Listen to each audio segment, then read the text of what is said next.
Part 2 of Unit 14 is about entropy and the second law of thermodynamics. First off, let's talk about entropy. Entropy can be thought of as a measure of the randomness or disorder of a system. It's related to the various modes of motion in molecules. It's represented by the letter S in equations. Like total energy, capital E, and enthalpy, capital H, entropy is a state function, which means we don't need to worry about the pathway that entropy changes, just the final and initial states. So the change in entropy can be found by taking the entropy of the final state minus the entropy of the initial state. For a process that occurs at constant temperature, which is called an isothermal process, the change in entropy is equal to the heat that would be transferred if the process were reversible divided by the temperature. So delta S, change in entropy, is equal to the heat, Q, that would be transferred if the process were reversible divided by the temperature, and that temperature term would be in Kelvin. Okay, now that you know a general definition for entropy, let's talk about the second law of thermodynamics. The second law of thermodynamics says that the entropy of the universe increases for spontaneous processes, and the entropy of the universe does not change for reversible processes. What this means is that the universe favors processes that are going to increase the entropy of the universe. Another way of putting that is the change in entropy of the universe, which is the change in entropy of the system plus the change in entropy of the surroundings for a reversible process is going to be zero. It's not going to make the universe any more ordered, but it's not going to make it any more disordered either. For an irreversible process, the change in entropy of the universe, which is the change in entropy of the system plus the change in entropy of the surroundings, is going to be greater than zero.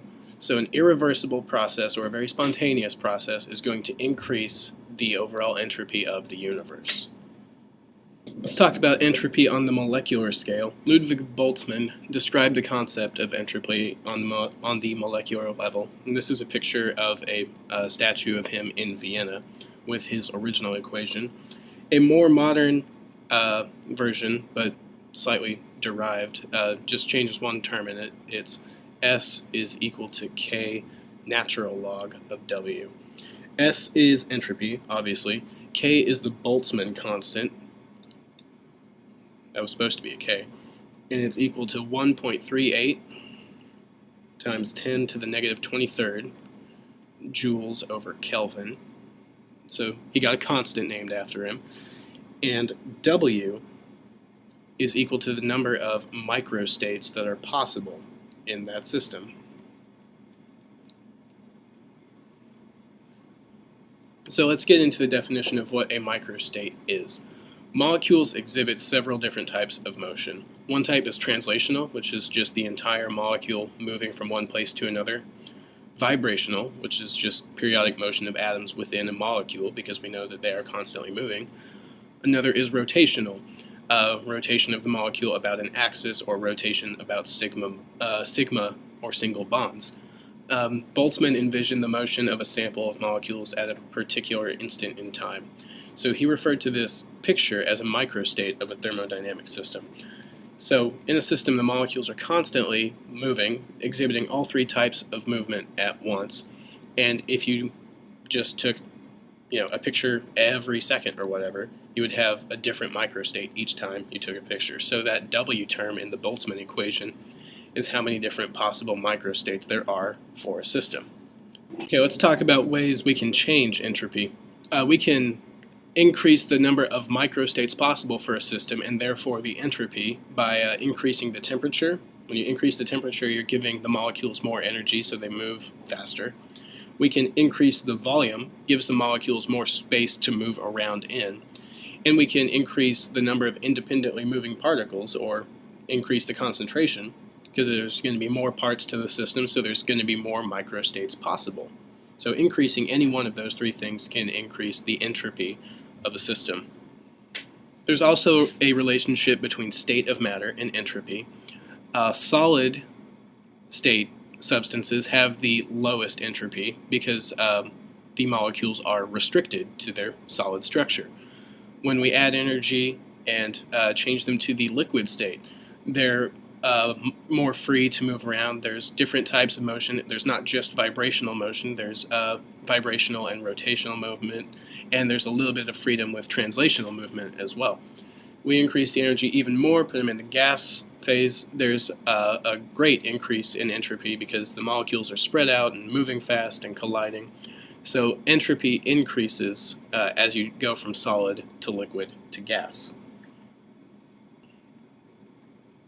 So just some general rules to remember about entropy. Entropy is going to increase when gases are formed from liquids and solids. Liquids or solutions are formed from solids. So when a solid either melts or is dissolved in water, it's going to be a change in entropy.